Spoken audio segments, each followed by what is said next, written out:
The following stories are from members of Hanmaum Church in South Korea. They aired on a Korean Christian TV network called C Channel and were dubbed in English.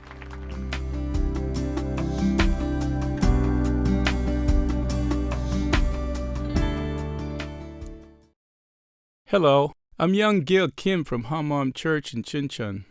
As you can see, I don't look very strong at all, but actually, my physical stamina was the only thing I used to be confident about. I relied solely on my physical endurance as I lived a tragic life, addicted to work and alcohol. Then I met the risen Jesus and escaped my addictions. I'd like to share my testimony with you.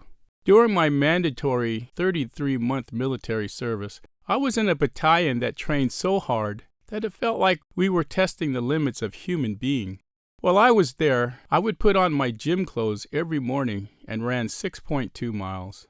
On Wednesdays, I put on my gun and ammunition belt and ran 15 miles across mountains. On Saturdays, I put on a 44-pound backpack and ran another 6.2 miles. I also went on a 45-mile overnight march every 3 months.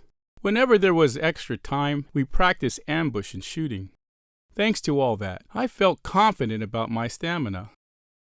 I once worked as a drill sergeant at a notorious Korean criminal reform camp. Most of the trainees had tattoos all over their bodies, but I wasn't afraid of them at all, because I was confident that I was strong enough to train them. However, this confidence started causing problems for me. My father passed away before I was a year old. My mother was in her 30s at the time, and she had to raise 5 children by herself. We were not well off, and although we didn't starve, we were always lacking the things we needed. After my military service, I began my marriage with no money. My mother lived with us, and she had a very strong personality. We had nothing, but we had to support my mother too. I was so grateful to my wife for marrying me despite all that. I also felt badly for her, and I felt like I should make money as soon as possible. I got a job pretty late in life, but my wage wasn't enough to make any savings. I decided to work 2 jobs at once because I felt confident that I was strong and healthy enough. I thought about what work I could do best. Since I had grown up on a farm, I decided to get into agriculture. A co-worker told me that a piece of land was put up for sale at a cheap price, so I went to go see it with him. There were no roads or a house nearby, but I thought it was a perfect location for both raising livestock and going to work at my other job. My wife and mother were very opposed to moving to such a remote place, but they couldn't change my mind. My heart was set on this place. I got a loan and bought the land, which was a large hill. I had to cut down trees and turn the area into a field. I also had to build a cow shed and a house. I was doing 24-hour shifts at my other job at the time. No matter how tired I was after work late at night, I hurried off to my land. I was once rushed to the hospital after cutting my leg open with a power saw. I would work till sundown and hardly eat because I didn't want to waste time on eating, but I never thought that work was too much. I was gradually getting addicted to work, but I didn't realize it at all. Once I finished the field, I made a road. I got electricity and water to come through the area, but I was short on money to build an actual house. So I built a house with the cheapest materials I could find, assembly panels used for factories. Then finally, my family moved in.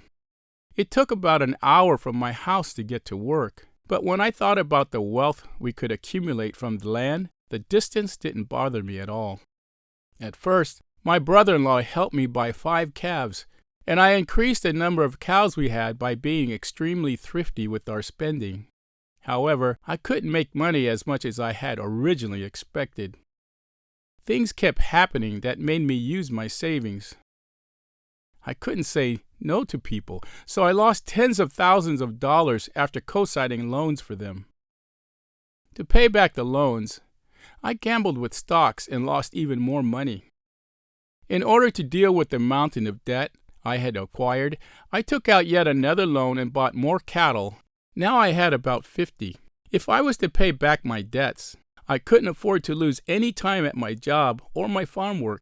I was pressured for time to get as much work done as I could. I worked so much that I didn't live like a human being. Most of my work clothes with elastic bands that I use for farm work are torn at the seams where the legs meet. That's because, as the elastic band got looser, the clothes began to slip down, and I would get tired of pulling them back up, so I'd just leave them be. But then, sweat would build up at my thighs, and the seams would tear as I worked. There's a saying in Korean that goes, "You're so poor that your clothes are torn at the crotch." I got to experience that firsthand. I also got into a situation where my coworkers thought I came to work drunk. My job is physically demanding and can often be dangerous. So, we worked in teams, and we have to be absolutely sober when we are working. In winters, I would be outside taking care of my cattle all day long, and I wouldn't have time to warm myself up before work. So when I arrived at the office, everyone would look at me strangely. That's because when my body started getting warmed up inside the office, my face would get all red like I had been drinking. Then my coworkers would be reluctant to start the work with me. In ways like these, I worked at an insane pace. Despite that, my debt wasn't getting any smaller, and both my mind and my body were getting exhausted. One evening, I heard a wild animal's cry in the mountains, and it sounded like a cry from within my soul. The only way to find any comfort from this savage life was drinking. One day, I was completely drunk while driving home, and from far away I saw a DUI checkpoint. I should have abandoned my car and run away or something, but it wasn't possible. So I ended up stopping in front of the police officer. I panicked. If my driver's license was revoked, I wouldn't be able to work, and if my boss found out, I could get fired, and I still had too much debt. I was scared and not knowing what to do. In the meantime, the officer was holding a breathalyzer up to my face. I had no choice. I held my breath and pretended to blow, and the breathalyzer gave a weak beep. The officer asked me to blow again. I thought that this was my last chance, and I held my breath in and blew the best I could. This time, the machine didn't beep at all. Then the officer turned to the other policeman and scolded him for not testing the breathalyzer properly, and he let me go with a friendly salute. The second he did, I bolted out of there. I knew that drunk driving was a dangerous crime that could make you lose everything or worse, kill somebody. However, my willpower alone wasn't enough to make me quit drinking under the pressure of so much work. I was an alcoholic in my mid-30s. At the time, I was filled with dissatisfaction at the fact that the things weren't going my way, and I was trying to console myself through drinking. That led to binge drinking, and binge drinking led to accidents and brawls. One time, I got into a fight with a group of thugs in front of the train station. I was lying on the ground, and they were beating me. I didn't feel the pain, but I thought that they could really beat me to death. So I ran with everything I had over to the police station across the street. I had a fractured skull, and my nose was broken.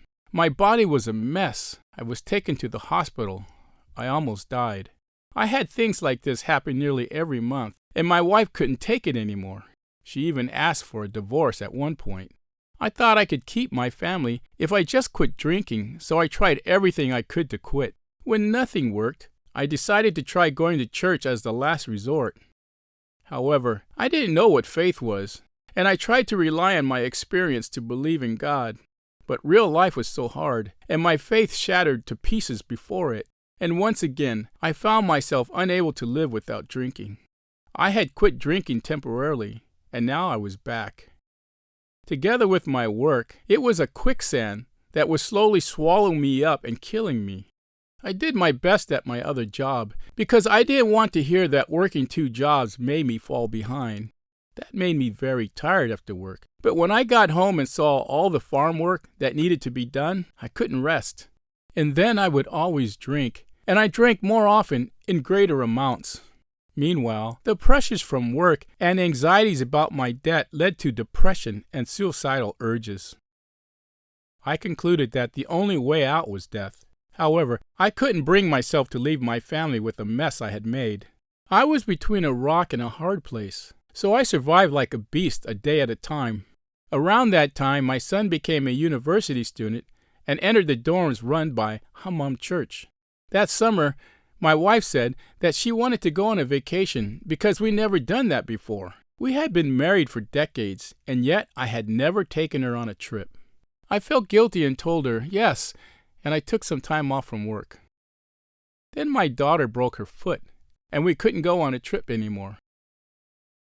The number of days I had taken off from work was the same number of days as the church retreat that happened to be going on then. My son suggested that we go to the retreat, so I had to go. On the first day of the retreat, I couldn't listen to the message at all, and I was so angry for some reason. I could barely control myself. There were several times during the service when I almost walked out. The moment that it ended, I caused a scene, telling my family that I was going home. But I calmed down thanks to the church members serving me and praying for me. On the second day, I began to hear the message. The part that captivated my heart was when I heard that Jesus had died for my sins on a cross and rose again to become my Lord and Master. My Lord! I had gone to revivals and prayer houses in the past, where I had cried out to the Lord in prayer till my voice gave out. But this was the first time when I realized that Lord meant He was my Master. When He became my Lord, it didn't mean that He would confine or restrain me. It meant that He would be with me in everything I did. When I received this message, I was overwhelmed with joy and passion. After the retreat, I began to look forward to worship services at church, like I used to look forward to trips when I was a kid. Through Saturday worship nights, Sunday services, small church services, and fellowship with my church members, I came to believe in Jesus' resurrection. But starting at some point, doubt about His resurrection began to enter my mind. Then I was reminded of my father, who had died early. I had never seen my father. I had never heard his voice, and I had no memory of being in his embrace. However, my mother, brother, and sister were witnesses of his life. When they talked about him, I was in the presence of witnesses and evidence, and I couldn't deny his existence just because I felt like I couldn't believe in it. It was the same for Jesus' resurrection. Amen. Whether you believed in Jesus or not, His historical existence was something everyone had to accept. And when He was crucified due to having claimed that He was God, His disciples had all fled. But after they saw Him risen, they were no longer afraid of death, and they spent their lives testifying to the fact that Jesus was God. And just as He promised that He would send the Counselor after He went to heaven, God the Spirit had come, and the Holy Spirit showed His work through the church members. Through these sure pieces of evidence, I couldn't deny Jesus' resurrection. What could make you believe in Jesus as God in this world? Only His resurrection made you believe in this fact, the resurrection of Jesus as recorded in the Bible. Through His resurrection, I could believe that everything in the Bible was true. Jesus was the living God. Heaven and hell really existed. My old self judged others. He was filled with blame. He was lustful, and he harbored hatred. But this old self had died with Jesus on the cross, and I was a new creation. All this time, I hadn't believed in Jesus and lived however I wanted as my own Lord. I realized what a horrific sin this was. I wanted to erase the word me from my mind altogether. I repented and believed in Jesus as my Lord, and all my problems were put to rest. Living with the church community gave me a continuous joy that the world couldn't provide. As I kept being with the church community in this joy, I realized one day that I was no longer drinking. When people I used to drink with in my past ask me to go drinking with them now, I tell them that I no longer need to drink thanks to the risen Jesus. Before, I was my own Lord trying to satisfy my own greed, and that was how I got addicted to working and lived like a beast. But now that Jesus is my Lord, my anxiety and greed about work have disappeared. Instead, I am able to have self-control about work, and I no longer feel anxious if I am not working. One time, I heard that one of my cousins had terminal liver cancer, and I wanted to share the gospel with him. He had been an alcoholic all his life. My mother, my wife, and I went to go see him for the first time in 20 years. He was nothing but skin and bones. He looked just like a mummy. When he saw my mother, he tried to sit up, but we pleaded with him to stay lying down. Then we shared about the risen Jesus with him and asked him if he wanted to receive Jesus as his Lord. He hesitated because he was a Catholic, so I told him that the most important thing for him right now was to believe in Jesus as his Lord. Then he thought about it for a moment and then received Jesus as his Lord. 3 days later, his wife called and told us that he had passed away. She thanked us because he had spent his last days so peacefully after receiving Jesus. I also visited my aunt and shared the gospel with her. She had severe Alzheimer's and thought her son-in-law was her brother. Her mind was so confused that she couldn't recognize people and could hardly stay sane. But when I shared the gospel with her, she listened very earnestly, and this made me see the power that the gospel had. Amen. There was one thing that I had always desperately wished for, and it was to find people whom I could truly be together with. It wasn't easy to find people like that. If my heart opened up to them, they would close their hearts off to me, or vice versa. When this kept happening, I had given up, thinking that it was impossible. Then God gave me an immense gift, an eternal family united by the gospel. All I did was believe in Jesus as my Lord, but then I was also given an eternal family, that is the church community. In the moments where I act as my own Lord again, I show my weaknesses and my actions become foolish. Even so, they don't judge me. Rather, they embrace me and pray for me, as they trust me without condition. I'm so moved by them. Another change in me was my relationship with my son. I had been so immersed in work and drinking that I didn't care about my son. I just hounded and yelled at him about everything, and he had completely closed his heart off to me. Our relationship was in such a bad state. We never talked. But then, my son and I met the risen Christ, and now we are so close that we openly show our affection for each other. One day I told my son that he had honored me as a parent in the best way a child possibly could. That's because God let me hear the gospel through my son, and through the gospel, he let me escape my addictions. He also gave me an eternal life and a mission. There's no greater honor for a parent than this. The scriptures say that God's work is to believe in the one he had sent. When I lived according to this passage and believed in the one God sent, Jesus, as my Lord, I came to realize how precious a single soul can be. Life in the countryside involves your neighbors so much that they say you even know how many spoons your neighbors own. There are a lot of clashes with your neighbors as a result, but because Jesus is my Lord, I could yield to them and accept them. In this way, I am sharing the gospel through my life in a natural fashion. Also, in order to share the gospel at my other job, I work with a humble heart, and I have been sharing the risen Jesus with my coworkers through emails or when we meet. God gave me the mission of saving souls like me, who are oppressed and enslaved by addictions. The Bible says that my mission is more important than my life, and for the rest of my life, I'll hold to these words as I run the race joyfully with my church community. Thank you.